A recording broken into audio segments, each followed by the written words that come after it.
That fresh morning. That fresh morning. Avec Gina ce matin sur les 104.5 Urban FM et la station urbaine. Gina, tu as vu le brouillard qu'il y avait ce matin? Oui, j'ai vu le brouillard. Ça ne t'a pas senti, ça t'a pas paru bizarre? Non. Je pense que c'est juste un phénomène météorologique. Et que voilà, là je regarde la météo sur mon téléphone. Là, je pense qu'il s'est déjà dissipé. Je vois encore quelques petits nuages, mais d'ici midi, il y aura le soleil. Donc, je pense que c'est un phénomène météorologique. Pas de quoi fouetter un pauvre chat. Pas de quoi fouetter un chat 4 canards, hein? Voilà, non, pas de quoi fouetter un chat 4 canards. Et franchement, faut pas céder à la panique.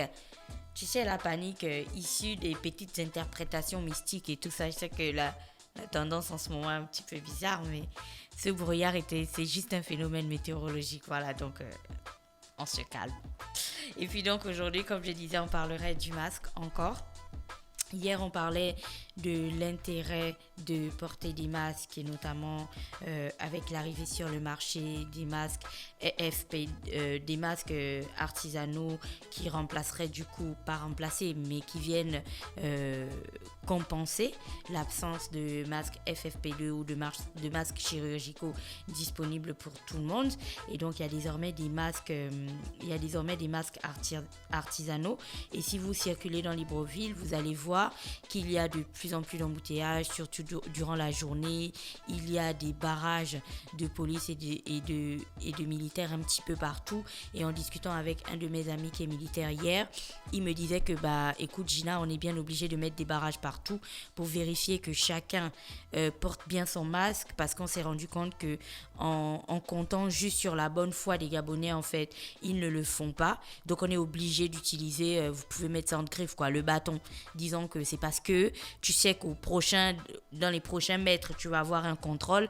C'est pour ça que tu mets ton masque. Du coup, on est obligé d'employer la manière forte pour obliger en fait le maximum de personnes à mettre son masque. Et vous comprenez que si vous avez suivi les déclarations du COPIL depuis le début, il y a quelques semaines déjà que le COPIL annonçait que nous sommes passés de contamination importée, donc de personnes revenant de voyage et ce genre de choses, à des contaminations communautaires, à une contamination communautaire, c'est-à-dire que le virus circule désormais entre nous, donc on peut pas savoir du coup, parce que c'est pas parce que moi j'ai voyagé que je pourrais avoir le virus. Non, je peux être un Gabonais ou une Gabonaise qui n'a jamais voyagé de sa vie, mais être porteur ou porteuse du virus, et puis du coup contaminer quelqu'un d'autre, si par exemple j'ai le virus mais que je suis asymptomatique.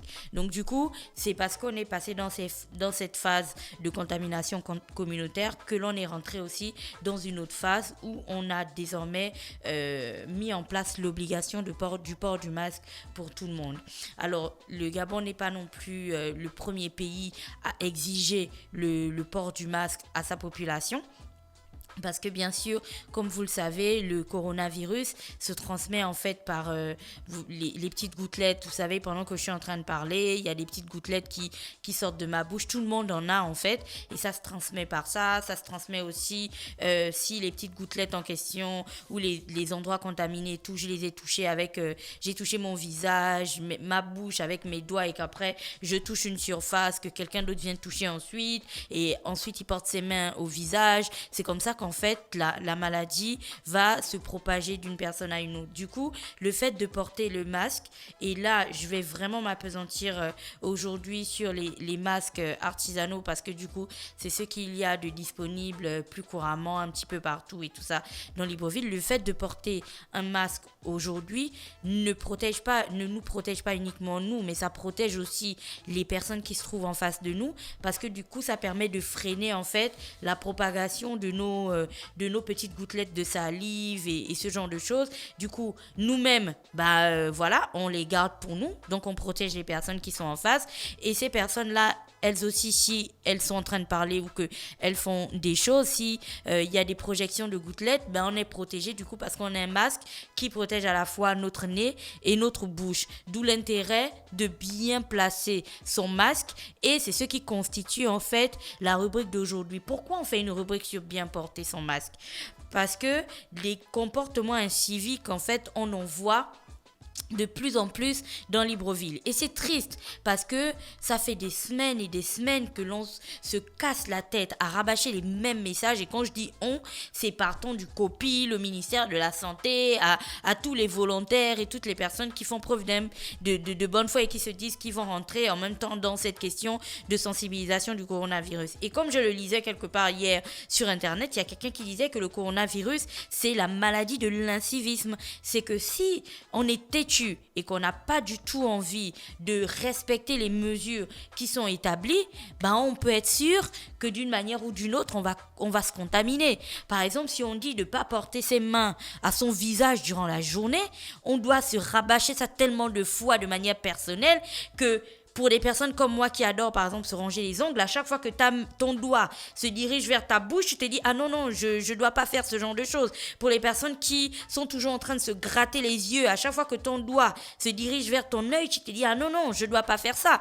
Et puis parlant d'incivisme aussi, c'est sur cette question de port du masque. Alors je sais pas pour vous, mais vous avez certainement dû voir que dans les personnes contaminées, il y a des agents, il y a des gendarmes. J'ai vu sur un site internet ce matin, on parlait d'un gendarme qui a été testé positif. Il y a des personnels de santé, donc des infirmiers, des médecins. J'ai pas besoin de vous faire un dessin. Vous savez qu'il y a un médecin qui est décédé il y a pas longtemps, qui a été enterré d'ailleurs, dont l'inhumation a fait couler beaucoup d'encre et beaucoup de salive et ainsi de suite. Donc en réalité, lorsqu'on est têtu et lorsque on ne respecte pas les mesures, c'est pas uniquement sa vie en tant qu'individu qu'on met en danger, mais on met aussi la vie de Gabonais dont le travail en fait est de veiller à ce que nous puissions vivre en sécurité. C'est-à-dire toutes les personnes tous les agents de sécurité et autres, de police et d'armée et machin que l'on voit dans la rue,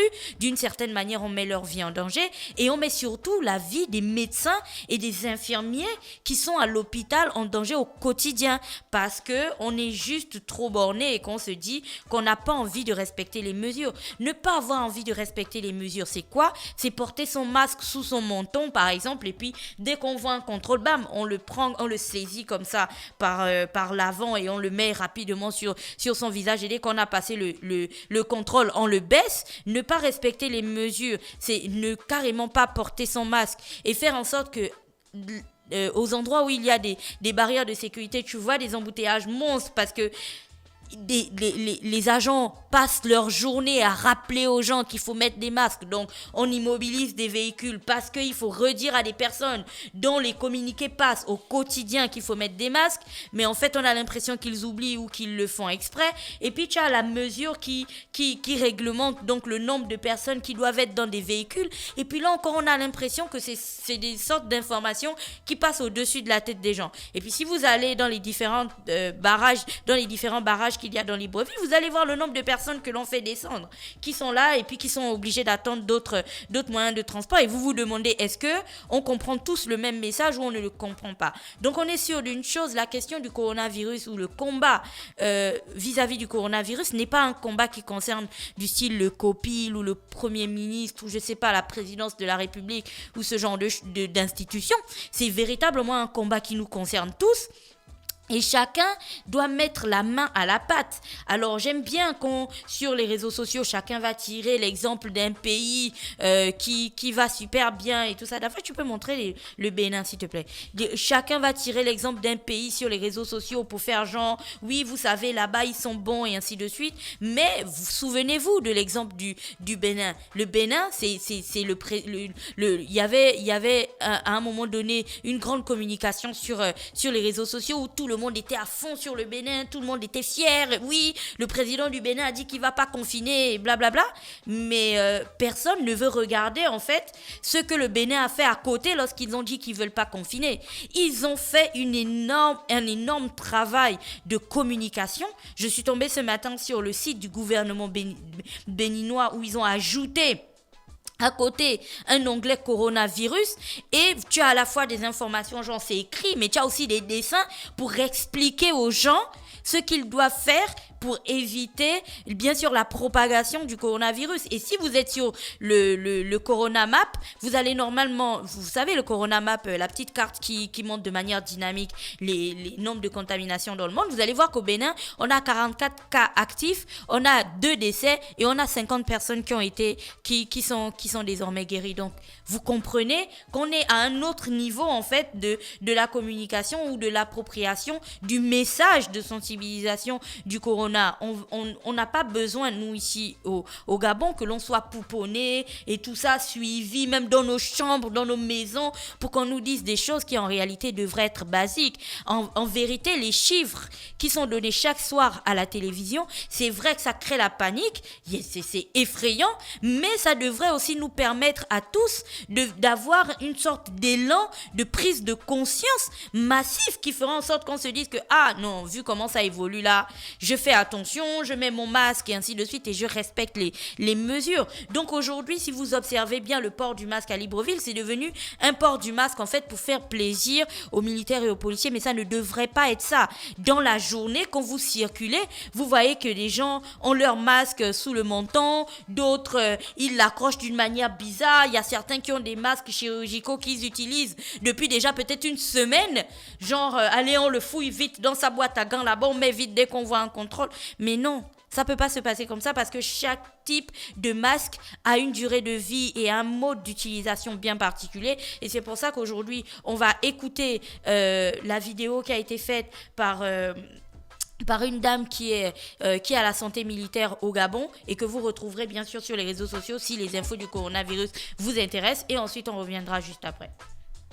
Bonjour, je suis le pharmacien commandant Mokanda Magali du service de santé militaire. Je vais vous faire une présentation sur le port des masques par rapport à la pandémie qui sévit actuellement. Nous avons ici 3 types de masques. Le masque type FFP2, le masque chirurgical et le masque en tissu.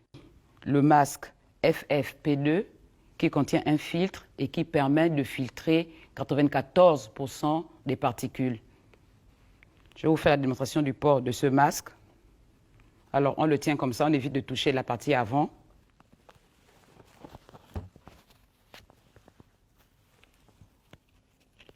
Et nous le mettons comme ça, la partie en fer est vers le haut. Pour l'enlever, on évite de toucher la face. Et nous l'enlevons comme ça. Ça, c'était pour le port du masque FFP2, qui est le masque le plus efficace. Nous avons par la suite les masques chirurgicaux. Là, nous avons le masque chirurgical. Ce masque, il protège celui qui le porte contre les particules de celui qui est en face de lui qui n'a pas de masque, mais il protège aussi celui qui est en face de nous qui n'a pas de masque contre nos particules à nous. On le porte comme ça.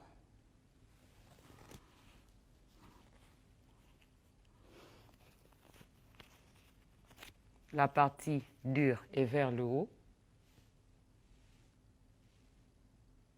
Et pour l'enlever, je fais la même chose sans toucher la partie faciale.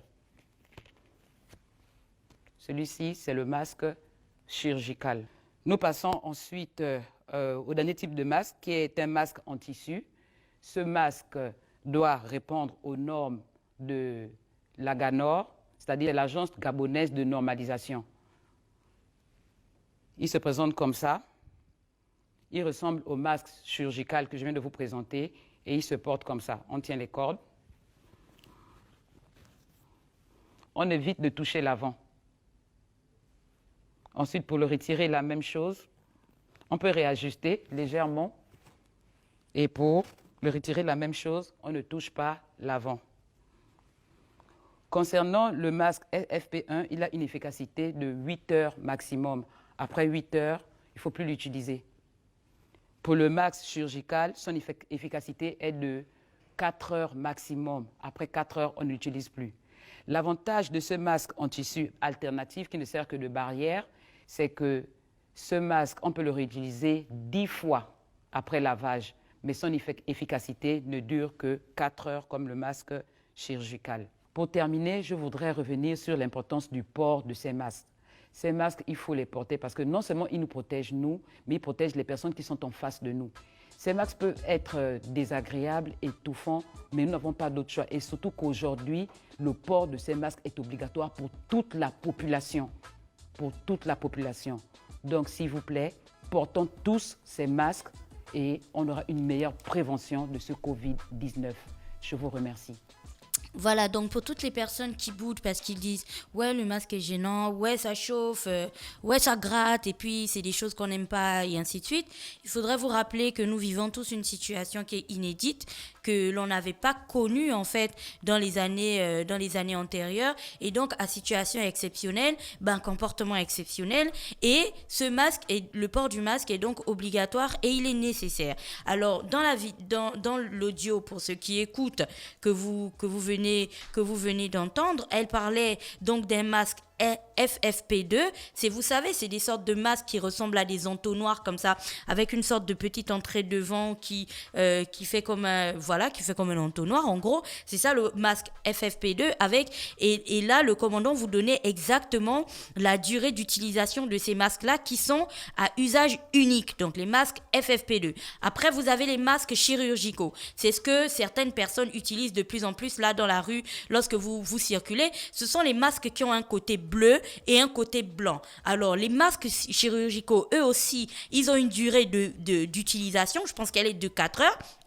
Au-delà de 4 heures, c'est plus la peine de les utiliser et surtout ces masques-là ne sont utilisables qu'une seule fois. C'est que les masques chirurgicaux, vous pouvez pas les prendre, les laver et les réutiliser, c'est pas possible. Après, comme je vous le disais, aujourd'hui on allait maximiser sur l'utilisation des masques artisanaux avec bien sûr les artisans locaux qui ont été certifiés par l'Aganor. Hier par exemple, je vous parlais de Origine qui est un artisan aussi qui vend des masques NGA 2020 de l'Aganor. Donc lorsque vous avez les masques artisanaux, il y a aussi bien sûr une manière de les utiliser, mais ces masques-là ont aussi une durée d'efficacité durant la journée. Donc on dit de ne pas les porter au-delà de 4 heures. C'est que si vous êtes un taximan par exemple, si vous êtes un transporteur, un chauffeur de bus Transurb, je ne sais pas, Transakanda et ce genre de choses, en réalité,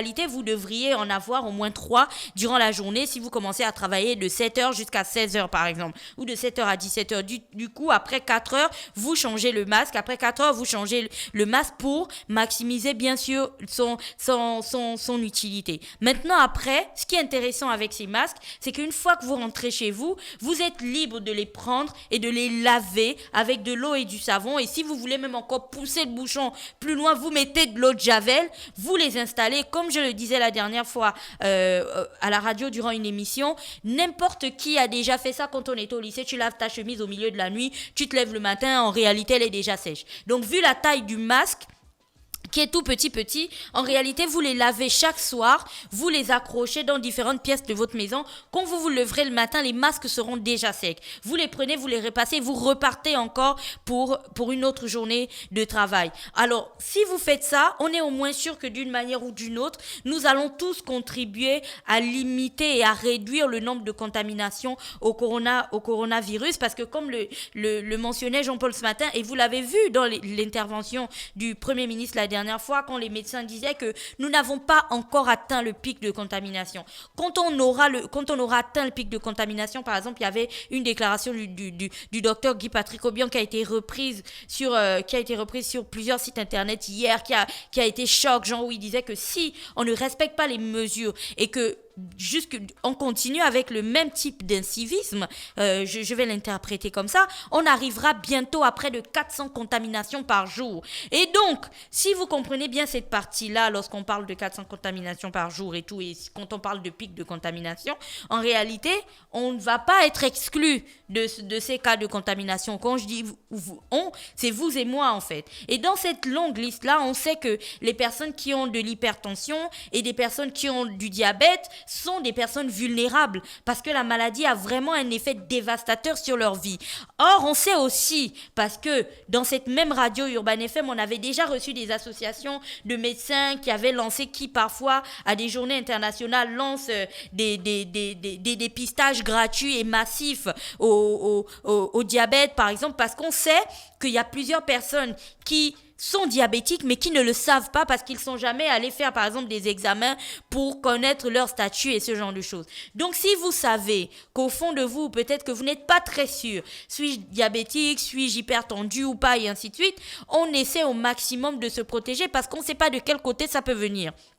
Et donc, se protéger, c'est porter le masque. Et quand on porte le masque, on doit bien le porter. C'est-à-dire que le masque doit bien couvrir à la fois le nez et la bouche. Et surtout, quand on met son masque ou quand on l'enlève, on doit tenir le masque par les fils et ne pas le toucher par sa surface, c'est-à-dire le tissu qui se trouve devant. On ne le touche pas par la surface parce qu'en réalité, c'est ça qui sert de barrière. Donc, si vous l'avez utilisé toute la journée et que vous avez par exemple des postillons de personnes que vous avez croisées, ainsi de suite, lorsque vous le touchez avec vos mains, vous contaminez vos mains. Ça va de soi. Donc, en réalité, quand on le place en utilisant les élastiques. Quand on l'enlève en utilisant les élastiques et en évitant au maximum de le toucher par la partie, par l'avant, par la surface qui se trouve devant. Ensuite, il ne faut jamais, jamais du tout mettre son masque sous son menton. Alors, je vois des personnes qui, parfois, on utilise le masque du style, on le place comme ça sous le menton, où on va mettre une partie, ça protège la bouche, et puis on laisse un espace là parce qu'on veut bien respirer avec le nez et tout. Les gars, c'est pas intéressant du tout. Parce que si on a envie de se protéger, ou on le met bien, ou on le met pas du tout, et on assume le fait de pas le mettre. Donc, assumer, c'est-à-dire qu'on va bien sûr être arrêté par des militaires et tout ça, avec tout ce que ça implique, comme le fait de payer des comment on appelle ça encore, payer des contraventions, ainsi de suite, et on assumera aussi le fait d'être contaminé à la maladie. Et l'autre point qu'il faut absolument retenir, c'est que le masque ne doit absolument pas être mis sur les yeux, donc on évite au maximum, c'est pour ça que je parlais le matin de se frotter les yeux. Si on évite de se frotter les yeux avec ses doigts, vous êtes d'accord avec moi qu'on évite du coup de prendre son masque et de le mettre jusqu'à ses yeux et tout ça, histoire de se contaminer. Donc, je répète, si on veut pas utiliser le masque, on le met pas et on assume les conséquences, c'est-à-dire qu'on va payer les contraventions, toutes les peines que le Premier ministre avait énoncées là avec un peu l'exécution d'un travail à comment on appelle ça, d'un travail, tu vois, quand tu fais d'intérêt général. Voilà, d'intérêt général. Et on va aussi payer donc les frais de contravention qui s'imposent. Donc dans ce cas, on refuse de le faire et on est bien conscient on encourt tous ces risques-là et on les porte et on les assume. Ou alors on se dit qu'on est patriote et que en ce moment notre pays est vraiment en train de faire face à une augmentation pas possible de cas chaque jour. Et donc on se protège d'abord nous-mêmes, on protège notre famille, mais on protège aussi toutes les personnes qui nous entourent. Du coup, on porte le masque et quand on prend la décision de porter le masque, on le porte bien. C'est comme quand on avait l'adage au Gabon à la radio où on disait si tu sinon ne voilà. Sinon ne ken pas. Voilà, si tu ken bien, sinon ne ken pas. C'est la même chose. Si tu portes le masque, porte-le bien, sinon ne le porte pas du tout. Et donc, dans le cas où il faut le porter, portez-le sérieusement. Et ça s'adresse à tous les petits, les petits gars qui sont souvent dans les quartiers là, qui pensent que, tu vois, c'est eux qui jiguent dans les quartiers, tu vois, ce genre de choses. Si vous voulez jiguer dans votre quartier, il n'y a pas de souci, mais prenez soin quand même de mettre un masque. Et lorsque vous rentrez chez vous, lavez le masque en question. C'est chacun de nous qui va participer, en fait, au ralentissement de cette contamination-là. Et c'est l'occasion pour moi aussi d'appeler toutes les personnes ou toutes les institutions qui sont prises dans le cadre de la communication au coronavirus pour amplifier les messages de communication sur comment bien porter son masque, parce qu'on a fait plein de messages sur comment bien se laver les mains. Aujourd'hui, je pense qu'on a un autre défi, comment bien porter ses masques. Et on va terminer par l'exemple. Aujourd'hui, que ce soit des leaders politiques, que ce soit des leaders religieux ou même des influenceurs, des artistes et ainsi de suite, ce genre de choses, vous devez comprendre que chacun de vous a un niveau, a bien sûr son rôle à jouer en termes d'influence et en termes de modèle. Donc, il est vraiment regrettable de voir souvent des responsables politiques ou alors des artistes, des gens qui ont des postes à responsabilité ou des influenceurs, comme on les appelle, avec leur masque sous le menton ou leur masque qu'ils portent de manière pas du tout adaptée. Il faut comprendre que quand vous faites ça, vous montrez en fait le mauvais exemple à d'autres personnes qui parfois sont là en train de se dire oui, mais j'ai vu comment tel a fait ça à la télé, donc moi aussi je peux le faire. Si vous mettez les masques, mettez-les bien et évitez surtout de les mettre sous votre menton ou de les mettre entre votre bouche et votre nez et éviter au maximum qu'il ne touche vos yeux. Voilà, c'était tout pour aujourd'hui. Merci Gina avec nous ce matin sur les 104.5 Urban FM et la station urbaine dans le Da Fresh Morning. On se retrouve juste derrière. Da Fresh Morning.